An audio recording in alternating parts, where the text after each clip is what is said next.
பள்ளிப்பாளையம் அருகே சாய ஆலை கழிவுநீர் நேரடியாக காவிரி ஆற்றில் கலக்கப்பட்ட சம்பவம் பரபரப்பை ஏற்படுத்தியது. நாமக்கல் மாவட்டம் பள்ளிப்பாளையம் மற்றும் அதன் சுற்றுவட்டார பகுதிகளில் செயல்படும் சாய ஆலைகளில் அதிகாரிகள் நேற்று ஆய்வு நடத்தி சுத்திகரிக்கப்படாத கழிவுநீரை வெளியேற்றினால் கடும் நடவடிக்கை எடுக்கப்படும் என எச்சரித்திருந்தனர்.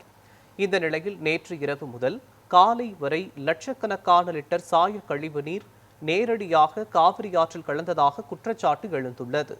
பல்வேறு நிறங்களில் வேதிப்பொருட்கள் கலந்த நீர் கால்வாய் மூலம் ஆற்றில் கலந்ததால் பொதுமக்கள் அதிர்ச்சியடைந்தனர். இந்த சம்பவம் பள்ளிப்பாளையம் பகுதியில் பரபரப்பை ஏற்படுத்தியுள்ளது.